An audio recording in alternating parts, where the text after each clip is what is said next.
नमस्कार। आज का दिन बहुत ही शानदार है और वैसा ही शानदार है आज का हमारा ये पॉडकास्ट। अगर आप नए हैं तो चैनल को सब्सक्राइब करें, लाइक करें, कमेंट करें और शेयर करना ना भूलें। श्रद्धा एवं पात्रता के जागरण का पर्व। गुरु पूर्णिमा का पर्व श्रद्धा की अभिव्यक्ति का पर्व है।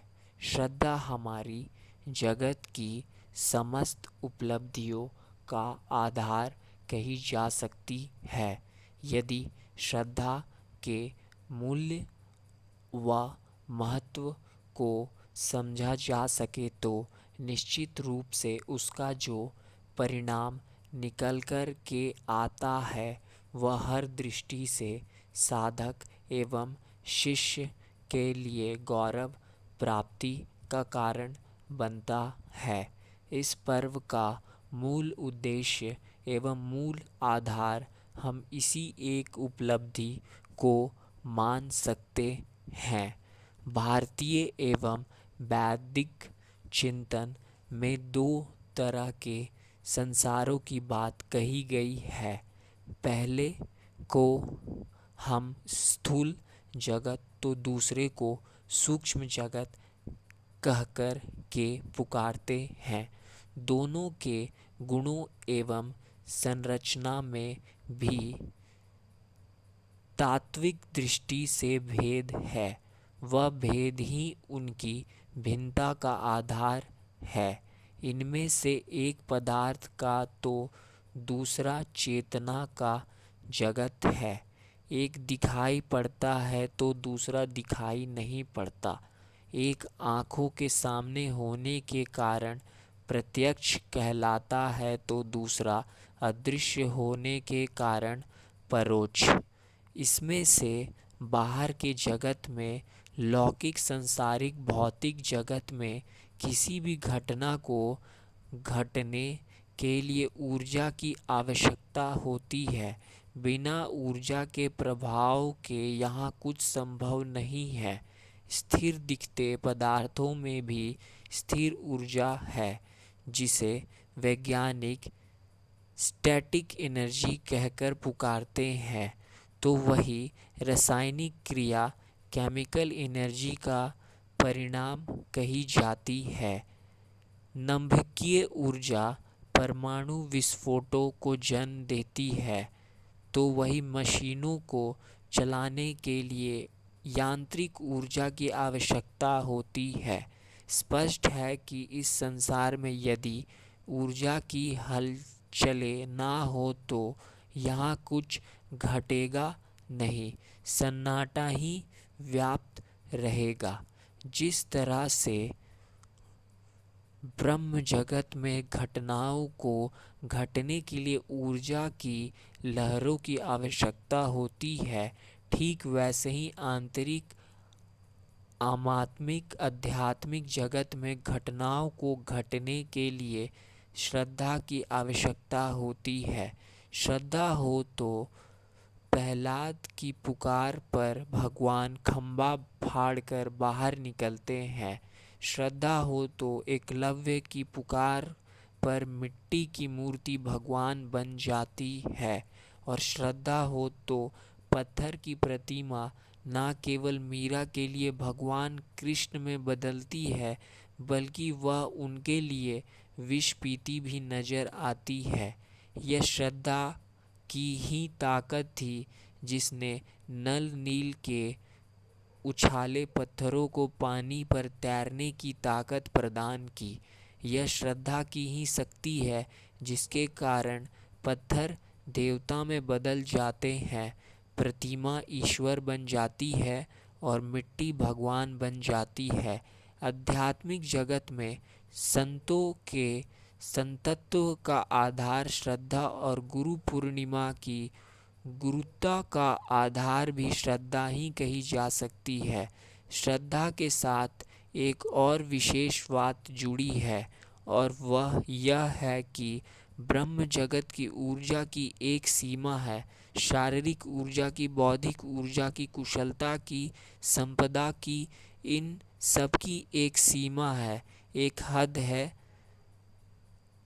एक तय शरीर में बल हो सकता है, एक हद तक ही बुद्धि की मन की पहुंच हो सकती है, तो इनके समय सामर्थ्य सबकी एक सीमा है। एक दिन शरीर भी छूटता है, बुद्धि चातुर्य भी एक दिन कमजोर पड़ते हैं, एक दिन पैसा भी कम होता है और एक दिन चक्रवर्ती सम्राट का पद भी छूटता है। चक्रवर्ती सम्राट के पद एवं सामर्थ्य की एक सीमा है, परंतु श्रद्धा असीम है, अनंत है। इसका अंत कर पाने की सामर्थ्य ना तो काल में है और ना ही समय में, क्योंकि श्रद्धा होती ही उसके पास है जो स्वयं को भी गवा कर बैठा है। श्रद्धावान तो वह है जिसके पास खोने को कुछ नहीं, मात्र पाने को है। ऐसा इसलिए क्योंकि सच्ची श्रद्धा जन्म की तब लेती है जब हम खुद को खो बैठते हैं, खुद को खो देने वाले, स्वयं को समर्पित कर देने वाले असीम हो जाते हैं। जिसने अपने होने का अधिकार भी परमात्मा को दे दिया, फिर वो अनंत आकाश की तरह से हो जाते हैं। इसलिए संत कबीर ने लिखा है कि प्रेम गली अति साकरी, जा में दो ना समाही। जब मैं था तब हरि नाही, अब हरि है मैं नाही। अर्थात ईश्वर से अनुराग का, श्रद्धा का पथ बड़ा ही सकरा है, इसमें दो नहीं चल सकते। यदि मैं अर्थात अहंकार रहेगा तो वहाँ हरि नहीं हो सकते, और यदि भगवान है, हरि है, तो मैं के होने की वहाँ कोई संभावना नहीं। आध्यात्मिक जगत का स्पष्ट सिद्धांत है कि जिसमें श्रद्धा आती है उसमें अहंकार जाता है और साहस आता है। जो पूज्य गुरुदेव एवं वंदनीय माता जी पर भरोसा करके आग में कूदने का साहस रखता है, उसके लिए चिता भी फूलों का बाग बन जाती है। गुरु पूर्णिमा के पर्व की पुकार एक ही है और शाश्वत है। यह पर्व हर शिष्य, हर भक्त, हर साधक से कहता है कि हम अपने भीतर श्रद्धा जगाएं, अहंकार मिटाएं और स्वयं को गुरुसत्ता के दिए कार्यों में लगाएं। सोचे हम कि ना जाने कितने जन्मों का पुण्य एक साथ उदय हुआ है कि आज तपस्या के शिखर, ज्ञान के सूर्य, भक्ति के सागर पूज्य गुरुदेव एवं वंदनीय माता जी के इस महायज्ञ में धूल का कण बनने का अवसर मिला है।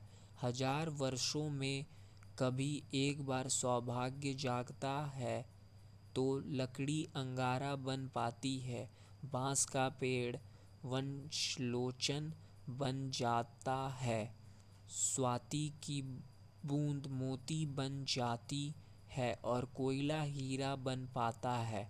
यह बनाने का कार्य जो शक्ति करती है वह श्रद्धा, और गुरु पूर्णिमा का पर्व उसी श्रद्धा के जागरण का पर्व है।